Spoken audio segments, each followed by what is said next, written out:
সবাইকে আন্তরিক প্রীতি ও শুভেচ্ছা জানিয়ে আরম্ভ করছি আজকের ভিডিও। তো আজকের ভিডিওটি বন্ধুগণ আমি অযোধ্যা থেকে আরম্ভ করছি। ভগবান শ্রীরাম 25 বছর বয়সে বনবাস গিয়েছিলেন। তো সেই 25 বছর বয়সে তিনি বনবাসে গিয়ে 14 বছর বনবাসে কাটিয়েছিলেন, আপনারা সবাই জানেন। কিন্তু তার মধ্যে রহস্যটি হলো সেই 14টি বৎসর তিনি 14টি স্থানে ভ্রমণ বিচরণ করেছিলেন। এই 14টি স্থানের বিবরণ সম্পর্কে আজকে আমি আপনাদের নিকট তুলে ধরছি। অবশ্যই আপনারা প্রথম থেকে শেষ পর্যন্ত আমার ভিডিওটি দেখবেন। আশা করি সবাই ভালো আছেন। তো আমি সর্বপ্রথমেই শ্রী শ্রী সীতারাম শরণম ভগবান শ্রীরামচন্দ্রের শ্রীচরণ যুগলে ভক্তি প্রণতি নিবেদন করছি। শ্রীরামচন্দ্র চরণ মনসা স্মরামি, শ্রীরামচন্দ্র চরণ বচসা গৃণামি, শ্রীরামচন্দ্র চরণ শিরসা নমামি, শ্রীরামচন্দ্র চরণ শরণম প্রপদ্যে। নিজ নিজ ইষ্ট দেবতার জপ করা সকল মানবেরই কর্তব্য এবং পবন তনয় সংকট হরণ মঙ্গল মূরতি রাম লক্ষ্মণ সীতা সহিত হৃদয়ে বসহস্র ভূপ। শিয়াপুর রামচন্দ্রের শ্রীচরণ কমলে আমি আমার মস্তক অবনত করে প্রণতি নিবেদন করে আরম্ভ করছি 14 বৎসরের বনবাস বিবরণ সম্পর্কে কিছু আলোচনা। তো প্রথমেই ভগবান শ্রীরাম 25 বছর বয়সে বনবাস ভ্রমণ করেছিলেন মাতা কৈকেয়ীর আদেশে। পিতার শেষত্ব পালনের জন্য তিনি বনবাস গিয়েছিলেন এবং সঙ্গে লক্ষ্মণ এবং সীতামাতা সঙ্গে গিয়েছিলেন। তো এই যে 14 বছর বনবাস কাটিয়েছিলেন তিনি, 14টি স্থানে তিনি বিচরণ করেছিলেন। প্রথমত তমসা নদীর তীর, মাতা সীতা এবং লক্ষ্মণের সাথে সুমন্তের রথে চড়ে ভগবান শ্রীরাম বনবাসের সময় প্রথম তমসা নদীর তীরে পৌঁছেছিলেন। এটি অযোধ্যা থেকে 20 কিলোমিটার দূরে অবস্থিত। ভগবান শ্রীরাম এখানে এক রাত শয়ন করেছিলেন। দ্বিতীয়ত শৃঙ্গবেরপুর। এরপর ভগবান শ্রীরাম 3টি নদী পার হয়ে অযোধ্যার সীমান্ত পার হন। গঙ্গার শাখা নদী, গোমতী, বেদস্রোতী ও সান্দিক্য নদী পার হয়ে প্রয়াগরাজ থেকে 20 থেকে প্রায় 22 কিলোমিটার দূরে অবস্থিত শৃঙ্গবেরপুরে পৌঁছান। শৃঙ্গবেরপুর ছিল নিষাদরাজ বন্ধু গুহকের রাজ্য।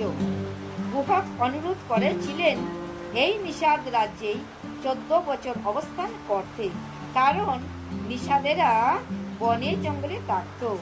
সেখানে অবস্থান করলেও 14 বছরের বনবাসের শর্ত পালন করা যেত।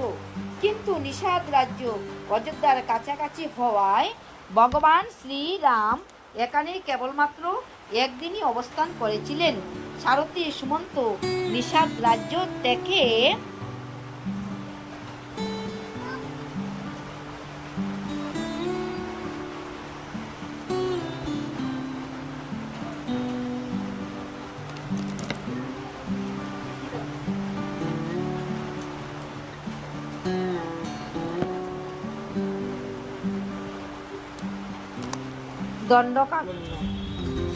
দণ্ডকারণ্যে শ্রীরাম দণ্ডকারণ্যে 10 বছরের বনবাস কাটিয়েছিলেন। এটি ছিল সেই বনাঞ্চল যেটিকে শ্রীরাম তার আশ্রয়স্থল বানিয়েছিলেন। 6 নম্বর শাহদুল। এরপর তিনি শাহদুল অর্থাৎ আম্রকণ্টকে যান। এই স্থানে একটি জলপ্রপাত আছে। অমরকণ্টকে যান। তো এখানে একটি জলপ্রপাত আছে, যে জলাশয়ে জলপ্রপাত পড়ে, তার নাম সীতাকুণ্ড। বশিষ্ঠ গুহাও এখানেই অবস্থিত। 7 নম্বর, অগস্ত্য মুনির আশ্রম। শ্রীরাম দণ্ডকারণ্যে পঞ্চবটী অর্থাৎ নাসিকে পৌঁছানোর পর সেখানে তিনি ঋষি অগস্ত্যের আশ্রমে কিছু সময় অতিবাহিত করেন। এই সময় ঋষি তাকে অগ্নিকুণ্ডে তৈরি অস্ত্র উপহার দেন। এই জায়গার সাথে জড়িয়ে আছে অনেক গল্প। এটা বিশ্বাস করা হয় যে পঞ্চবটী অর্থাৎ 5টি গাছ অশ্বত্থ, বট, আমলকি, বেল এবং অশোক জানকী, রাম এবং লক্ষ্মণ নিজ হাতে রোপণ করেছিলেন। এই স্থানেই লক্ষ্মণ শূর্পণখার নাক কেটে দেন এবং রাম লক্ষ্মণের সঙ্গে ঘর দূষণের যুদ্ধ হয়। 8 নম্বর, সর্বতীর্থ। নাসিক থেকে 56 কিলোমিটার দূরে সর্বতীর্থ অবস্থিত। এই স্থানে রাবণ জটায়ুর যুদ্ধ হয় এবং জটায়ুর মৃত্যু হয়। বনবাসের 13তম বছরে এই স্থানে সীতাকে অপহরণ করা হয়েছিল। তারপর মাতা শবরীর আশ্রমে যান। সর্বতীর্থের পর সীতার সন্ধানে শ্রীরাম, অনুজ, লক্ষ্মণ সহ ঋষ্যমুখ পর্বতে পৌঁছেন। এরপর তিনি মাতা শবরীর আশ্রমে যান, যা বর্তমানে কেরালায় রয়েছে। এই আশ্রমটি পম্পা নদীর কাছে অবস্থিত। 10 নম্বর, ঋষ্যমুখ পর্বত। ঋষ্যমুখ পর্বত ছিল বানরদের রাজধানী কিষ্কিন্ধার কাছে। এখানে শ্রীরাম, লক্ষ্মণ, হনুমান ও সুগ্রীবের দেখা পেয়েছিলেন, যারা সীতার সন্ধানে গিয়েছিলেন। 11 নম্বর, রামেশ্বরম। সীতার সন্ধানে মর্যাদা পুরুষোত্তম লঙ্কায় আরোহণের আগে রামেশ্বরমে ভোলানাথের পূজা করেছিলেন। এখানে তিনি শিবলিঙ্গ স্থাপন করেন। 12 নম্বর, ধনুষ্কোটি। বাল্মীকি রামায়ণে উল্লেখ আছে যে ভগবান শ্রীরাম রামেশ্বরম সামনে ধনুষ্কোটি নামক একটি স্থান আবিষ্কার করেছিলেন। এটি ছিল সমুদ্রের সেই বিন্দু যেখান থেকে সহজেই শ্রীলঙ্কায় পৌঁছানো যায়। 13 নম্বর, নুনুয়ারা। এলিয়া পর্বতশ্রেণী। নুনুয়ারা এলিয়া পাহাড় থেকে প্রায় 90 কিলোমিটার দূরে বান্দ্রবেলার পাশে রাবণের প্রাসাদ ছিল। এই স্থানটির মধ্যে লঙ্কার উঁচু পাহাড়ের মাঝখানে ছিল। 14 নম্বর, লঙ্কা। ভগবান শ্রীরাম এবং লঙ্কাপতি রাবণের মধ্যে যুদ্ধ 13 দিন ধরে চলেছিল। এরপর রাবণ বধের মাধ্যমে রাম রাবণের যুদ্ধ শেষ হয়। লঙ্কা থেকে অযোধ্যায় ফেরার পথে শ্রীরাম আবার রামেশ্বরমে পৌঁছান। এরপর নাসিক থেকে প্রয়াগে ঋষি ভরদ্বাজের আশ্রমে পৌঁছে অযোধ্যায় ফিরে আসেন। এভাবে বনবাসের কালে উত্তরপ্রদেশ, মধ্যপ্রদেশ, ছত্তিশগড়, মহারাষ্ট্র, কর্ণাটক, তামিলনাড়ু, শ্রীলঙ্কা হয়ে আবার অযোধ্যায় ফিরে এসেছিলেন শ্রীরাম। প্রেম সে বলো শ্রীরামচন্দ্র কি, পবনসুত হনুমান কি, সীতা মাতা কি। তো আমরা এর থেকে কি বুঝতে পারলাম? ভগবান আবার আর এই কলির যে রথটা দেখছেন বন্ধুরা, এই রথটা হচ্ছে রাম মন্দিরের রথ। রাম মন্দির থেকে রথটা আমাদের অন্তরে আছেন, বাহিরে আছেন, এই ভারতের বুকে আছেন। রাম নামের ধ্বনি মুখরিত, চতুর্দিকে আকাশপথে জয় সিয়ারাম, আকাশপথে জয় সিয়ারাম। ভারতের মানুষ, নরনারী সবাই বলছে জয় সিয়ারাম।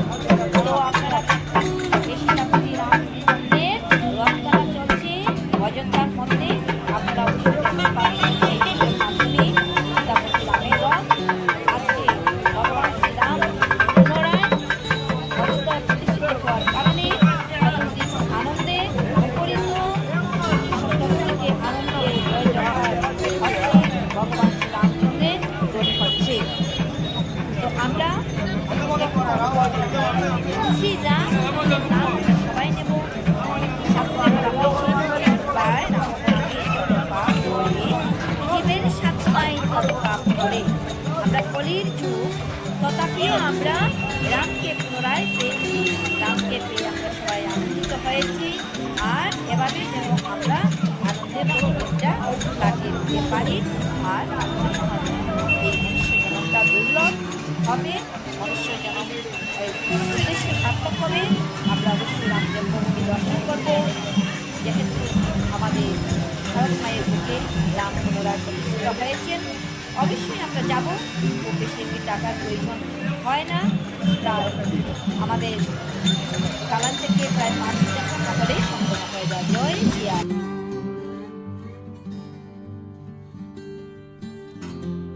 সকল ভক্তগণ দেখুন, এখানে ভগবান শ্রীরাম, লক্ষ্মণ ও সীতামাতা রয়েছে। আপনাদের যদি ভালো লাগে থাকে অবশ্যই কমেন্ট করবেন, এবং যারা নতুন আমার এই চ্যানেলে এখন পর্যন্ত সাবস্ক্রাইব করেননি তারা দয়া করে সাবস্ক্রাইব করে নেবেন। আর আপনারা যদি ইচ্ছা থাকে অযোধ্যা ভ্রমণে, তাহলে আমাদের বদরপুর স্টেশন থেকেই সোজা এখানে যায় গাড়ি।